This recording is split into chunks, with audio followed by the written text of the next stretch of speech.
thanks to all the hardworking drivers across the U.S. from the Allen Lund Company. And welcome to Trucking with OID on this Friday. I'm Scott Thompson. I'm Ashley Blackford. How are we doing today, Ashley? Glad it's Friday. It's been a long week. It has been a long week. Big plans for the weekend? No, which is That's nice. exactly That's nice how sometimes. I like it. Yes, that is exactly what we all need sometimes, is Yep. a weekend where you don't A weekend have any of commitments. nothing. You want to turn your phone off and Yeah, curl up on the couch I and would put love on a that. good show or two. I could never turn my phone off, though. My mother would panic. She'd be like, where are you? What are you doing? Isn't that crazy? How we went for millennia Oh, yeah. without, I any... think of as a kid out riding my bike, she didn't know where I was. No, And yeah. now, if I don't Check in. oh gosh, yeah. Or Life 360, she sees my phone, if I've taken the day off or the kids are sick or something. She's Are like, you still on the why aren't you app at work? with your mother? Is she? It's Life 360. Yeah. Yeah. But they know, she knows where you are. Oh, yeah. Yeah. Yeah. Yeah. Wow. I don't know if I would like that with my parents. Yeah. Not that I'm doing anything bad or illegal. No. But, yeah. Anyway, that's the weekend. Let's look at today here. We've got a couple great guests coming up here. Ohio State Representative Jack Daniels.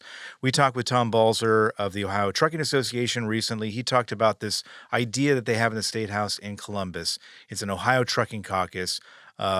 Representative Jack Daniels is a truck driver.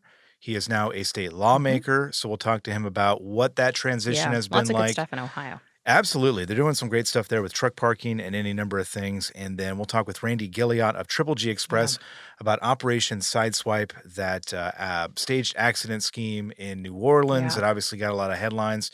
He'll kind of talk about, we'll ask him about how that's kind of indicative of a larger problem we see with regard to insurance and scammers and criminals throughout the country as well. So lots to get to today. Let's not waste any time, though. Ohio State Representative Jack Daniels. Let's get him on the line here and talk to him. Representative Daniels, how are you doing today? Thanks for joining us. Yeah, thank you very much, Scott and Ashley. I appreciate being on the show. Do you prefer State Rep Daniels? I know you're a relatively new lawmaker. Is Jack? What do you prefer? I think Jack is just fine. All right, we'll go with that. Nice. We appreciate it. I want to talk to you about all that you're doing there in the Ohio State House right now, but I think we should probably take a step back and start a bit further back here to your career in trucking, which I know dates back a little while. And looks like you might have grown up in the business. Is that right? Pretty much so, yeah. My father was a driver, and when I was a kid, he got a job working in an office, which was kind of a big step up. I'm the youngest of 10 kids, so wow. I think it was a mandate by my mother that with these kids, he needed to be home a little more. So he dispatched for a little while, and he got an opportunity to buy into the company. And when I was 15, I started working with him and the guy that owned it. And the guy that owned it passed away about a week after I started there. So really, from about the age of 15, this has been my gig. Did you feel a sense of obligation to do that? I mean, you were kind of joking there, but obviously it's something that you love doing as well, right? Do you kind of remember that the feelings back then as a teenager? Yeah. I loved it. And as a teenager, my dad loved to drive. That's why he got into trucking, and I drive too. I still drive, but my dad really he pushed me to go ahead and take over while I was still in high school, and actually got our. We were just a brokerage. I got our operating authority when I was still in high school, and started taking on owner operators. And by the time I was 30, we had. 30 trucks or so. I started a cold storage operation.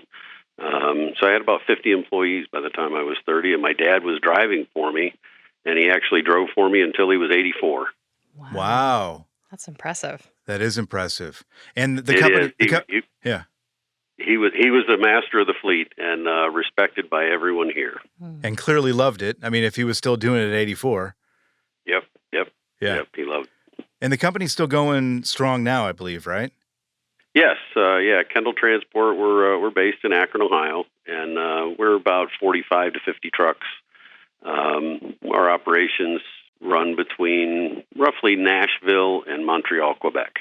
Wow. Nice. How often are you getting behind the I know you're busy, a little bit busier now in a different way now, but are you still getting behind the wheel somewhat regularly?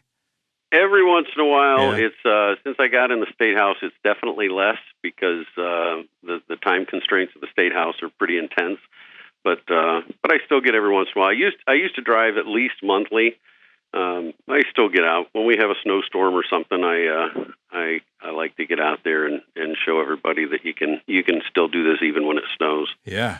Yeah, you gotta show them how to do it, right? I've never been a manager who would ask anyone to do something Yeah. I'm not willing to do myself. Those are So the best. I think Yeah. that's really important. Those are the best kinds of managers for sure. Yeah. You mentioned, obviously your new gig there as a state representative representing the 32nd House District there in Ohio. I know that you served on, I believe, the school board and city council before your current position.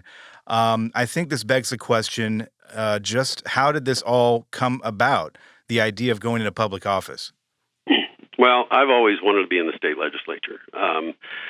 Yeah, I'm a child of the Reagan era, and I really believe in state government. I think it's important to note that we have 50 states with balanced budgets and one federal budget that is completely lost its mind.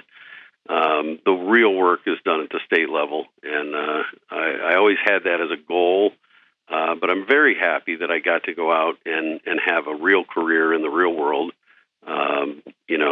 See all the bumps and trials and tribulations involving that before getting this opportunity, and the school board and a couple of years on city council were a good experience to help me understand a little bit more about the inside workings of government. So now that I'm here at the state level, I really feel like I bring a lot to the table. You mentioned your career. How does your background in trucking translate into the legislative world?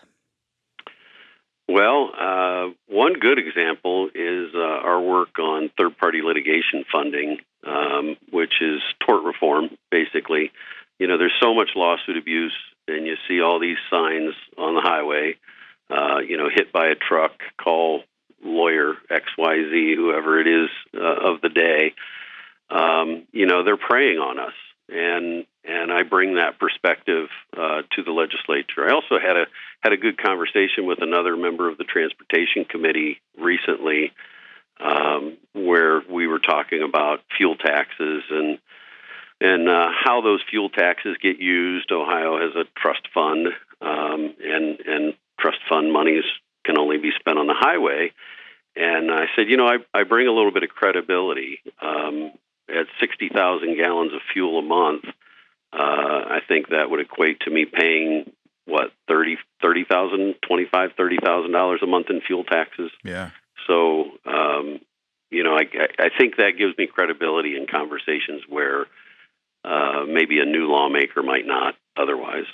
I think that's a great thing about state houses in general. You look at the federal government, you look at lawmakers, a lot of them are attorneys, and I'm sure you've got a lot of that on the state level as well. But I think the great thing about state legislatures is that you do have, I think, more of a mix of people from different backgrounds and maybe different occupations and things like that. Has that been something that struck you as you've had conversations with your colleagues there in the state house? Definitely. There are attorneys there, and they have a role. They represent their industry. But the nice thing about state legislatures, and it's the state legislatures around the country, we represent far fewer people. So my district, for instance, there's 99 House members in Ohio. We represent about 110,000 people. So it's easy for me to be connected to local businesses, including local township trustees and mayors and stuff like that, where the average U.S. congressman represents something like 850,000 people. So, we're definitely more commoners, and we also seem to have our own niche. There are a number of legislators that come from education, a number that come from healthcare. There's all different types of backgrounds, and I'm proud to be a trucker. There's actually, I believe there are 3 of us now who have current CDLs that are in the Ohio legislature. Was that right? Wow. So you've got two others there with you. Yep. One of them, he bragged to me when I got to town. He said, "I have my CDL too." And I said, "Well, is your physical current?" And his face kind of went red. And a week later, he came back in my office and he said, "Hey, guess what I got? I got my physical current." Challenge accepted. Yeah. That's great. right. Yeah. That's funny. Has anything surprised you with making that turn? I think if you were to talk to most truck drivers and raise the possibility of running for public office and being a lawmaker, I think most of them would probably, run away from you or maybe scream something at you. Has anything surprised you? And obviously this is something that you wanted to do. But what's kind of stood out to you or maybe something you didn't expect by going into this new kind of realm, I guess? Actually, the first thing that comes to mind is the fact that you don't have to be an attorney. You don't have to be a rocket scientist. You don't have to know everything about the law to do this job, because we have in Ohio, and I know other legislatures have similar organizations, we have a legislative service commission, which is a team of attorneys that work with us. They're bipartisan in nature, and I can come up with an idea, and I can sit down on a confidential basis with this team of attorneys, and they can help me see whether my idea is credible, whether we can turn it into legislation, and then, of course, it's up to me to decide and figure out whether it's politically possible or not. Sure. But I think a truck driver with just a truck driver experience would be a fantastic state legislator. So I challenge those out there that have an interest in government to get involved, because you'd be surprised how much your experience is missing in government. So bring it on. Important voice for sure. Yeah. Yeah. We wanted to talk to you about the Ohio Trucking Caucus. Yes. Love this idea. Will you tell us more about it? Yeah. Actually, being new to this, I didn't know how a lot of this stuff worked. And Tom Balzer from the Ohio Trucking Association, who's a rock star for us, that's for sure. He came to me with the idea, and we put a group together. It was really interesting when we threw the idea of it out. A caucus is basically a group that tries to vote together. So when we threw the idea of a truck caucus out, we were really surprised how many different legislators answered the call and said, "Hey, I have huge trucking companies in my district. I may not be an expert in trucking, but I'd like to join the trucking caucus because it's important to my constituents." And then it was also interesting how many came out and said, "My dad was a truck driver." Yeah. And I really understand those challenges that drivers go through, and I'd like to join your caucus. So I don't know what our total number is right now, but I know it was more than what we thought we were going to get. That's for sure. I think that's interesting you say that too, because these are folks, it sounds like, essentially volunteered for this caucus, right? So they do have an interest in, as you said, their constituents and the issues that are out there. Correct. Some of them have a personal connection. Yeah. Obviously, the other guys that have CDL licenses joined it, but some there are a few that they just have a lot of trucking activity in their district, and they feel it's important to stay connected to what we're talking about. Penske is the trusted source for quality used trucks. Whether you search our website, call our sales staff, or bid at our online auction, you are sure to find the right used truck for your business. Visit PenskeUsedTrucks.com to view our inventory and learn more. High heat and low lubricity can break your diesel fuel down fast. Summer driving means crowded roads, more stress, dust, and a bigger risk of costly engine damage. Howe's Diesel Defender protects from the inside out, cleaning, lubricating, and fighting injector wear. Visit Howe'sProducts.com. Are you tired of the IRS following you around like a dark cloud? Call 888-557-4020 and get your life back. At Truck Stop, we built a better load board for carriers like you. Sign up today and access over 600,000 loads on the most trusted online load board. Learn why the best in the business rely on Truck Stop to make more money and start driving your profit today. So what does it look like exactly? So you've got this caucus, you've got this group, and obviously you're working toward some common goals and you're talking about issues with regard to trucking. But what does it look like? Are you coming together once a month? Are you having kind of a free-for-all discussion and debate? Or, how is it kind of structured? Walk us through that, if you would. It's a little bit of both. Okay. We have caucus events. It's new, so we've had one, and it's like a reception where everybody gets together. We'll have a featured speaker, somebody to come in and talk on a specific topic. Some in the future, I know we're gonna start digging into some specific legislation that's important to the trucking industry. Tort reform is a huge one, so I suspect the next one will probably be tort reform related. Lawsuit abuse related, to phrase it a different way, and then in general also, it's a nice sounding board as a legislator gets an idea that they can come to one of the members of the truck caucus and say, okay, we're thinking about doing this. Does this make sense to the trucking industry or not? Because some topics are confusing, with employment laws and regulations on employment laws. It can sound like a great idea that you think every trucker would love, but then when you get into the meat and potatoes of it, Yes. you find out, you're just creating more red tape for us. Yeah.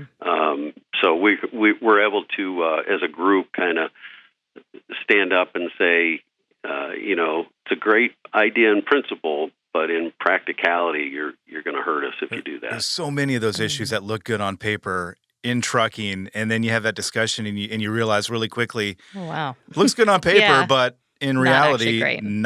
not going to work. Yep. Yeah. Yep, you're just adding another hoop that we have to go through to Yeah. try to hire somebody, and we have so many federal regulations in this industry that I think the average baker or candy maker would be pretty blown away by what we have to adhere to from the federal level.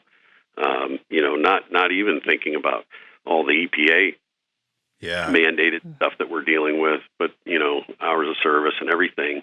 So it's easy for people to really miss the struggles that we have, and it's up to us in the truck caucus to make sure we raise our voice, and it's nice to have a group of us who can stand together and speak up. You talk about the importance of educating your colleagues there, and again, I think that alone, is incredibly important and powerful, because I think a lot of folks out there don't realize what the trucking industry is and what it entails and how difficult a job it can be because of all those, things that you talked about there. You talk about the caucus kind of educating other lawmakers in the legislature there. How much educating are you doing with members of the caucus who clearly, again, have an interest in this topic? I would imagine you're having conversations and kind of walking them through some of these things as well, right? Definitely, absolutely. It's another thing that we're going to try to do. We're going to try to have some trucks down at the statehouse at some time over the next year, where we can have members come up and get in a truck and ride around the block and see what it's like. Because we in the industry, we take this for granted. When you get somebody who's never been in a truck up there and then ask them, hey, look in the rearview mirror. Mm-hmm. Oh, wait, I can't look at that one. I can't see that. Yep, there's a blind spot. Yep. They gain a tremendous amount of understanding of what a driver sees every day. It's an opportunity to help them feel that stress of, hey, have you ever taken a vacation with your family and driven for 10 hours? How do you feel at the end of that day? Yeah. Well, what if you were doing this every day and you dealt with all the stress and aggravation of the traffic and everything constantly, and that was your day? So I'm trying to help everybody see the stresses we go through, and hopefully bring more respect back to our industry. Because when I was a kid, we were the kings of the road, and we were respected in that way. If you remember the TV shows, BJ and the Bear, and all that. Yep. That shouldn't be a thing of the past. Yeah. And I hope to be an advocate to help bring that respect back. Yeah. I'm curious, what are some of the biggest misconceptions that you've heard? That's a tough one. That's a tough one. The first one, probably the biggest misconception, is how rich we are. Oh yeah, we're just rolling in money over here. Yeah. You We're are just as well, rolling. right? Yeah. Yes. When people hear how competitive this business is post deregulation, the challenges, the fuel tax, that blows people's mind. Mm-hmm. When I tell them, I'm not a huge fleet, I'm significant. When they hear that I pay tens of thousands of dollars a month in fuel taxes, that's a pretty big shock to them. But yeah, they think that they think everybody that's got the money to own a truck is just rolling in it and probably has 10 vacation homes and has a Maserati in the garage and all that. I've only got 8 vacation homes. I haven't quite hit 10 yet, sadly. But yeah, I'm curious too. You were talking about Tom Balzer, who we talked with recently, and actually we called him kind of on the heels of that big truck parking announcement that the Ohio Governor Mike DeWine made. Kudos to everybody involved in that. It's really encouraging to see. You talk about tort reform. We've seen some of that in other states, Georgia, Florida. There's been a couple others that have been kind of talking about it as well. And you mentioned that's something that you want to tackle here with the caucus.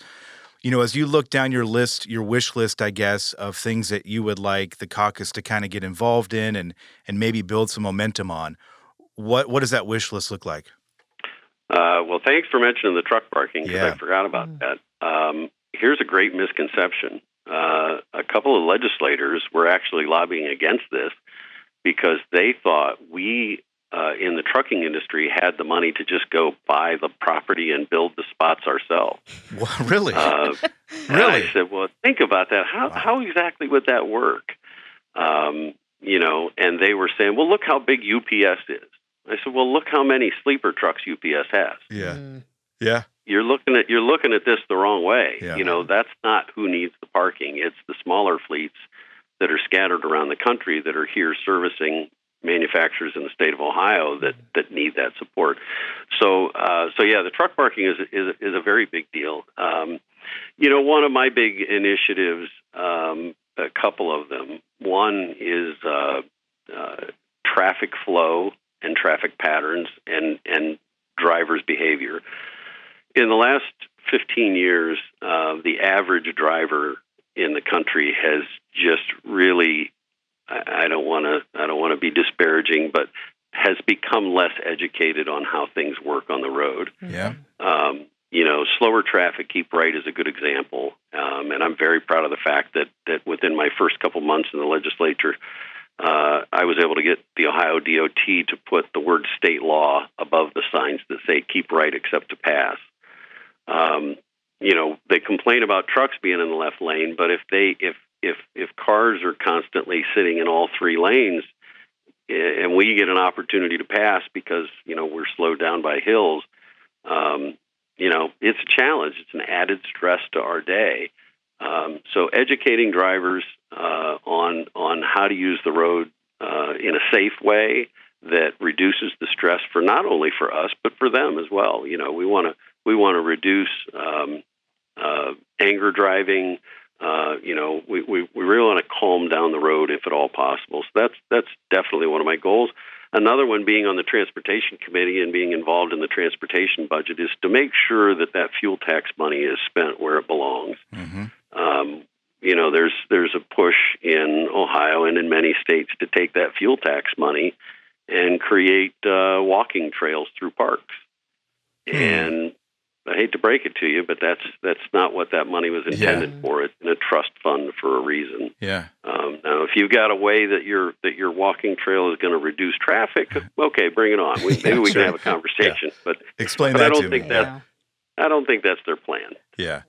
We said this to Tom when we spoke with him, but this idea of this caucus, I love it. I am not familiar, and I don't think he was either, with other states doing this, which to me, again, this is one of these ideas where it's just like, this makes too much sense not to do this elsewhere. Are you aware of other states doing this at all, or even talking about this? I am not. Yeah, okay. With my brief time in the legislature, I haven't had an opportunity to get out and really talk to a lot of other states, but I plan to. So there's a couple of organizations of state legislators around the country that I'm going to be involved in.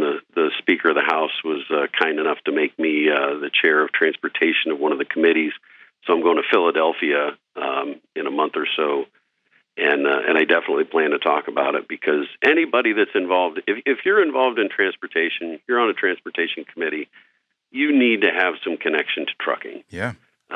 It's not everything to do with transportation. Obviously, there's planes, trains, and automobiles and boats and all that kind of stuff. But we're a very significant player, and I really believe we're underrepresented. So my goal is to get some truck caucuses going in other states and help them see how we can get the word out. Yeah, I would love to see it, and keep us updated, obviously, if that gains any traction here. And to your point, too, earlier, you made it earlier on about other truck drivers. If they have an interest in public office, it really would be beneficial for everybody if we had more people like yourself in places they can actually make a difference there. Absolutely. State Representative Daniels, or Jack, I should say, we'll let you go here. Any final thoughts before we do let you go, though? No, thank you very much for recognizing me, and I think I have a unique perspective to advocate for truck transportation, and I appreciate people like you helping me amplify that voice. Yeah, absolutely. Like I said, thanks for all you're doing there. Really appreciate your time today, and we'll keep an eye on you. So if anything breaks there, we'll reach back out to you. All right. Thanks a bunch, both of you. And everybody have a great day. Really great chat there with Representative Loved it. Jack Daniels. Coming up after the break, we will have Randy Guillot talking about Operation Sideswipe.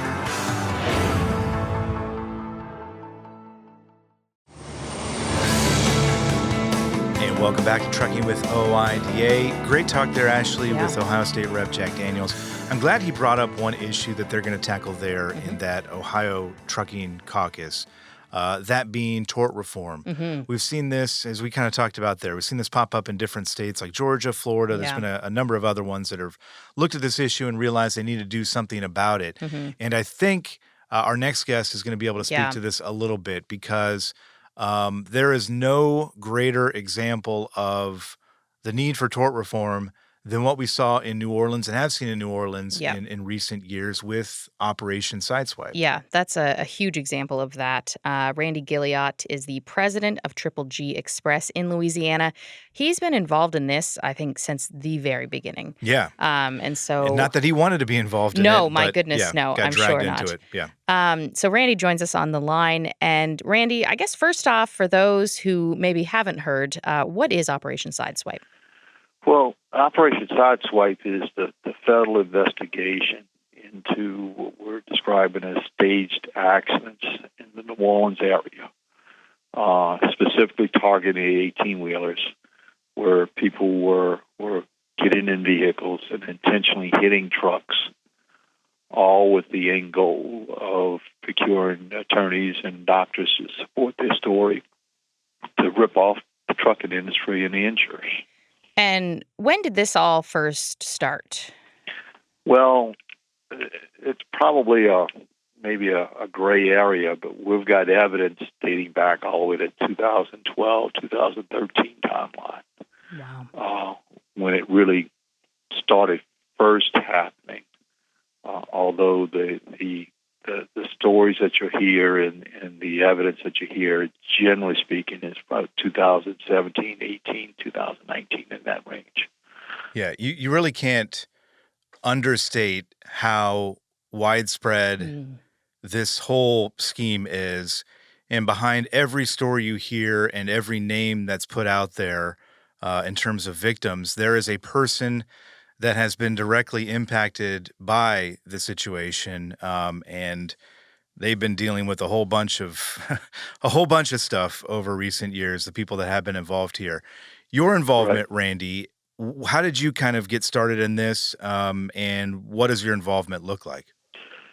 So I kind of knew through our own dealings. I'm a third generation trucker here in New Orleans, right? I've been doing trucking in New Orleans for a long, long time. My family's been here a long, long time.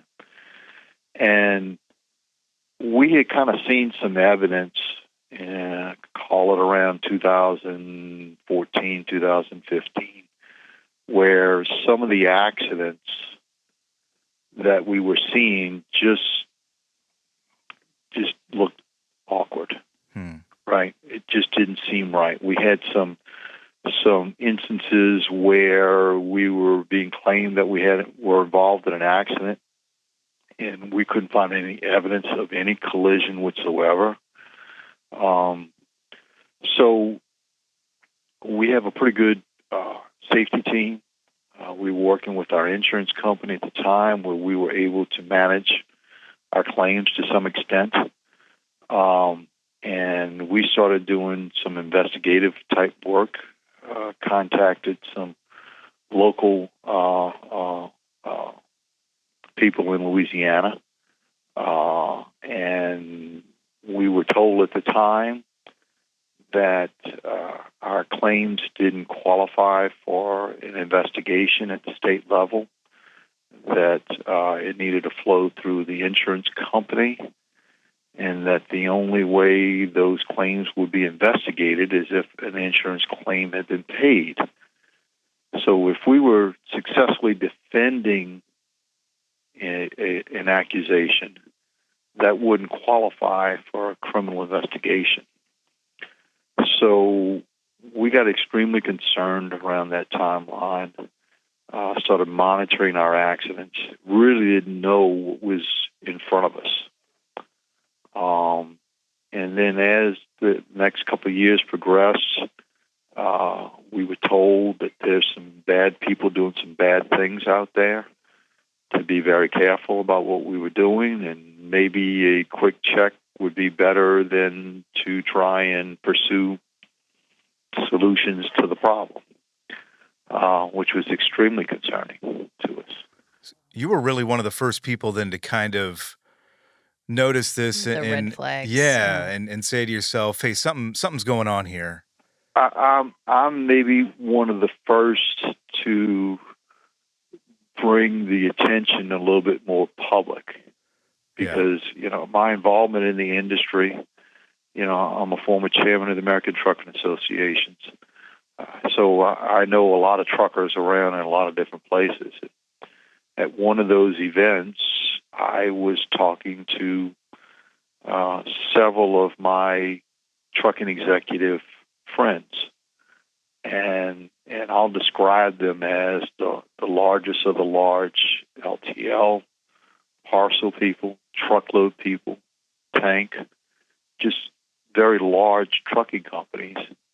And I was asking them for help, but not necessarily with the title of a stage accident. I was asking for help on how are y'all processing claims and defending claims that we know that not necessarily didn't happen or was staged, but the event didn't create the environment, didn't create the situation to be sued the way we were getting sued with the excessive medical and the plaintiff attorneys coming after us. It didn't match up. In other words, a fender bender, all of a sudden now I'm getting X policy limits. And I was asking for help involving that topic. And as I was going around, if you will, to other motor carriers who have a much larger presence around the country, they all of them came back to me with intimate knowledge about the stage accidents going on in New Orleans. And I was like, geez, Pete, I've lived and breathed this my entire career, and I didn't know the extent of what was going on in my own back door. I knew something was wrong, but I didn't realize we were almost like an incubator for the rest of the country, if you will, and what's going on. And at the end of the day, the point that I really want to bring up is that the litigation environment and the medical industry that supports it, and now the third-party financing that supports it as well, is all creating such a large potential payout that it is enticing bad people to do bad things. Puts a target on truckers' backs, really. It definitely does. And it really is upsetting in the fact of you'll see the attorneys, the doctors, the third-party financing, and they really are using people, right? The plaintiffs themselves as a pawn for their own financial gain.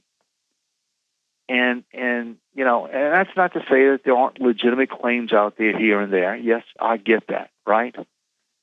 But the system has been cultivated so much that it presents a bad environment, and bad people are coming out and doing bad things, whether they staging the accident on purpose like what happened here in Louisiana, or just taking advantage of an accident that did happen, and rather than making a wrong a right, they're actually trying to make a wrong and make it a cash payout that's a lifetime, a payout there, or a retirement plan, or a family estate plan. It's these nuclear verdicts coming out here. So, it really is a shame the way that this whole environment has been cultivated.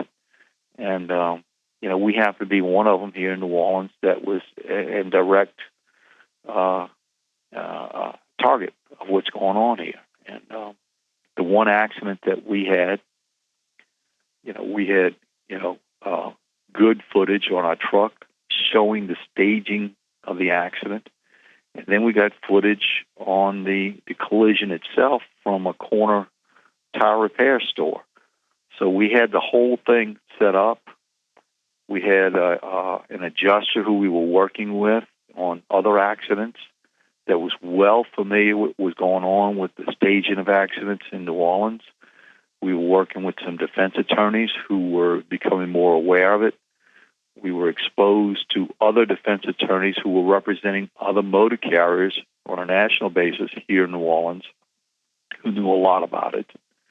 And so, we all started putting together information. And then we had to give it to the U.S. Attorney's Office. And that wasn't easy as well, because they weren't necessarily looking for this kind of activity. And quite frankly, until we brought the volume of evidence going on, it didn't seem like they had a whole lot of interest in it until it was like, holy cow, we got a big thing going on here. They couldn't deny it anymore. Yeah. That's probably a good way to say it. Yeah. Scott, and for us, being local and the volume of evidence we had, we had, the slammer. And in my particular case here, and this is confusing, but it's true, the slammer's in the car with three other people, right? Hits the rear end of our truck, then gets out of the vehicle, and there's a second trailing vehicle where that driver gets out of that vehicle and jumps into the car that had the collision. So technically you had three people in the car involved in the collision, and a fourth person now supposedly driving the vehicle, but wasn't even in the vehicle at the time of the collision. And then the slammer gets out and gets into the trailing vehicle and goes up to the driver and says, "You just hit that car." Mm-hmm. Now, my driver went absolutely nutso on that guy, and you could hear it in the camera, the video we have of it. Knowing that the whole thing just smelled. I mean, he said, "You just hit me," And in my case, the driver of the vehicle, who was not in the car, in the SUV when it hit my truck, had medical claims up to $90,000 of treatment. So at this point, it's not only just the people in the car. You're now being enabled by an attorney to go to a doctor to get false treatment. It's a conspiracy. That's a conspiracy. Yeah. That's a definition of a conspiracy right there, what you're describing. Right. So, as I understand it, right, because, my defense people all got together and phone records and things like that. If I understand correctly, and I'll underline the word if, the slammer who hit my truck, the one who's actually driving, had bid out my accident to 3 different attorneys prior to the accident happening. Oh, Wow. that's a red flag. Did I say that clearly? Yes. Right? In other words, Yeah. he got on the phone that morning and said, "Okay, how much are you going to pay me?" Next attorney, "How much are you going to pay me?" Next attorney, "How much are you going to pay me?" Yeah. And then he picked the highest bidder, and he went out and had the accident. That's Exhibit A And right in that there. particular case, my particular case is Daniel Patrick Keating. Let's be real clear here. That's the attorney that had the case for me. He is the only attorney that has not been just indicted, because there's been other attorneys by now that's been indicted, Right. but he is the only one that has pled guilty. And it's my case. Yeah. It's my case. Okay? What year did this happen in? I want to say it's 2018. Now, it happened with my company, Southeastern Motor Freight. I've got 2 trucking companies, right? Right. Triple G and Southeastern. This is with Southeastern Motor Freight, which I still own today. This kind of speaks to the obviously importance of having cameras, really all around your truck. Oh, yeah. I assume that's something. Yes. Did you have that before? Have you always had that? So we had, and let's kind of describe it to you here. We started with, I'll call it the throwaway cameras with the little chips in them. We get them off of Amazon, and we started those in probably, 14, 15, 16, somewhere up in that timeline. And we just buy them for $50, $75, and put them in every truck we got. And we had used that for a year or two, right? Only to find out that our recovery of the video we want to see was probably less than 50%. It just didn't function right. Either the chip was melting, or the camera view wasn't good, or whatever the case may be, right? So we evolved into another product in 2018, I believe, and we used that product for a year and didn't necessarily have all the results we wanted to see off of that one. And then we're now into a different product that we are extremely pleased with. So it is extremely valuable to have cameras in the trucks. I've got a lot of independent contractors that work for me at Triple G, and I've got company owned at Southeastern. And so, we were kind of on the front edge of that, and it wasn't necessarily an easy task to retain drivers. But once, drivers started seeing, well, hey, look, this is more of a protection for you and us than it is for the other vehicle, because we're presumed wrong right off the start. No matter what. And now, at least, right. So at least now we've got an opportunity, and it worked. Heck, I had an accident not even 2 weeks ago where we were able to give the video to the driver at the scene, showed it to the police officer, and the police officer says, "Yep, you're right. You're in the correct on this," and the other vehicle's getting a ticket, That's a lifesaver. So it is. And in our case, y'all just made comment about having cameras, forward and backwards and everything else. And I'm not even getting into the topic of inward facing. That's a different conversation. But in our business, we haul a lot of ocean containers. So I'm not privileged or have the capacity to put a camera behind an ocean container. So I've got forward-facing cameras, right?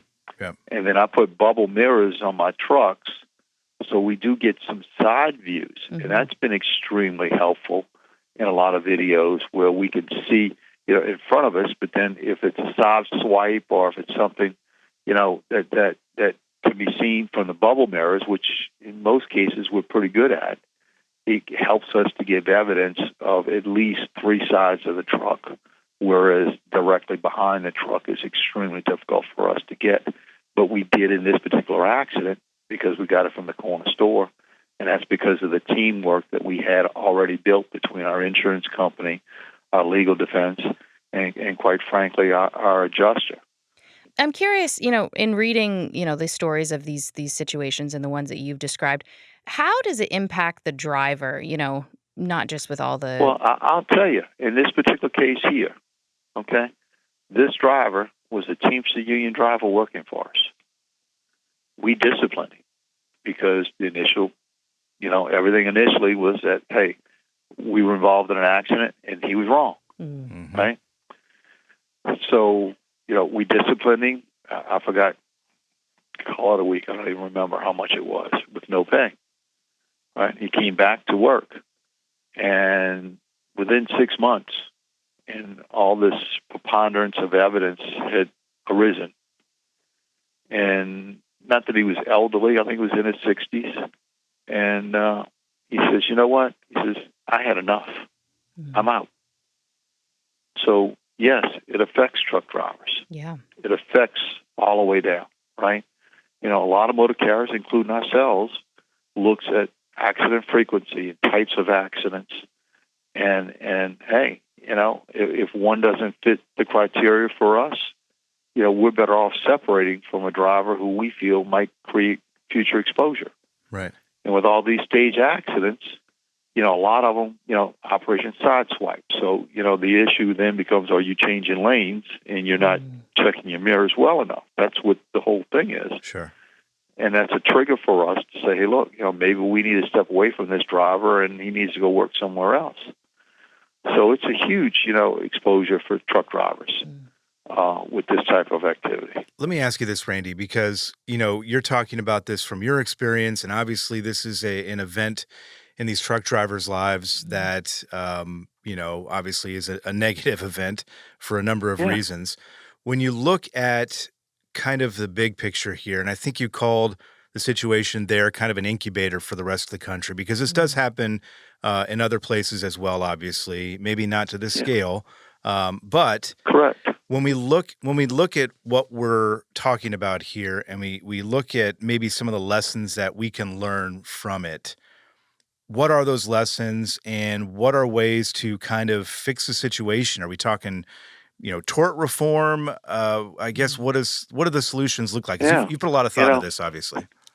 Yeah, because obviously I get heavily involved in not only Louisiana but the rest of the country.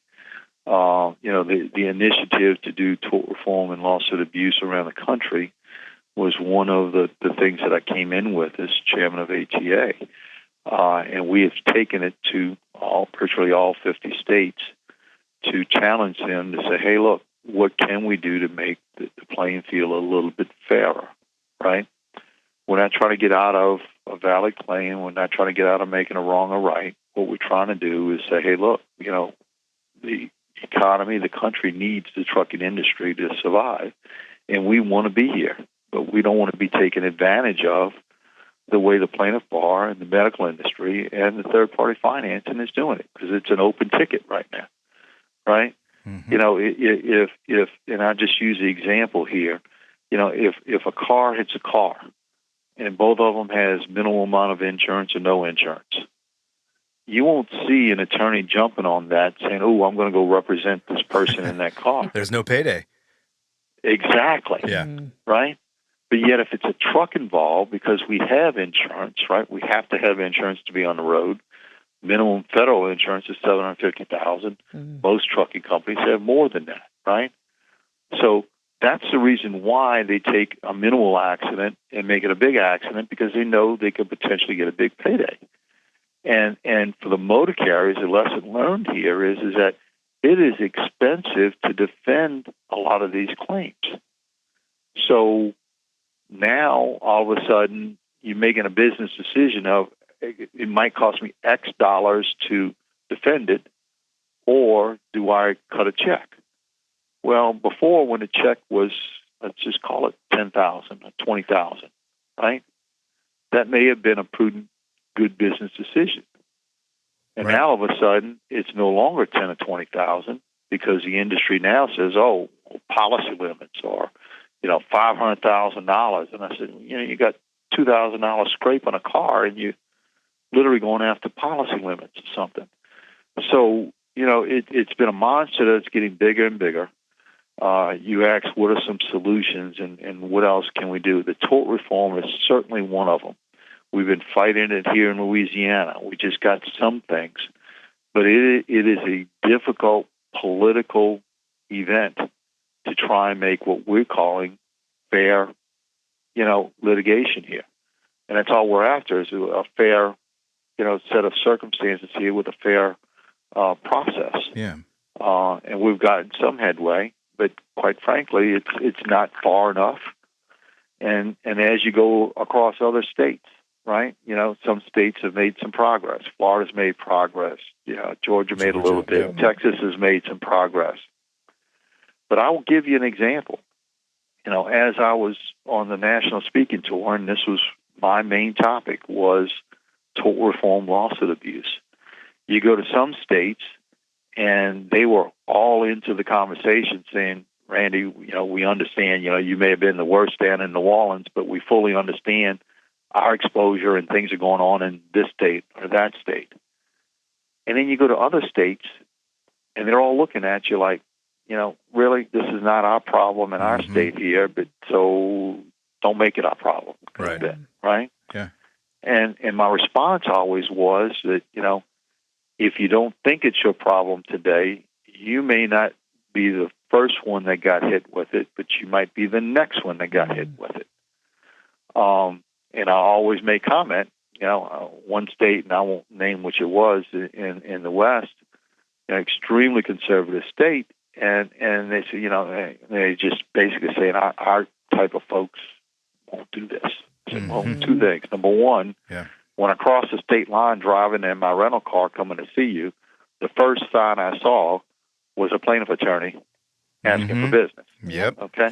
Big billboard. And I'll say the second thing is that, one of major motor carrier that was based in your state happened to be involved in my Operation Sideswipe in New Orleans because they were operating in 48 states. So whether you think it's your problem or not, it's going to be if it hasn't been. Right. Right? And even if you think you got all your state laws in the right way, that's even more incentive for you to do something else because you got to set the pace for the rest of us to say, hey, look, we need that too. Yeah, keep that ball rolling for sure. Keep it rolling, right?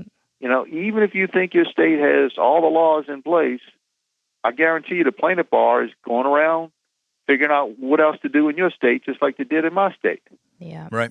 Yeah, that's a good point. Randy, unfortunately, we are out of time, but I very much appreciate your time and talking to us about this. Thank you for your work on this as well. Yeah. It's an important issue for sure. Absolutely, and I appreciate y'all's attention to it. And the more word we can get out to the rest of the country and everybody can hear our stories, the better off we all going to be in the trucking business. So for sure. Absolutely. Thank Ohio for what y'all are doing, and we look forward to collaborating even more in the future.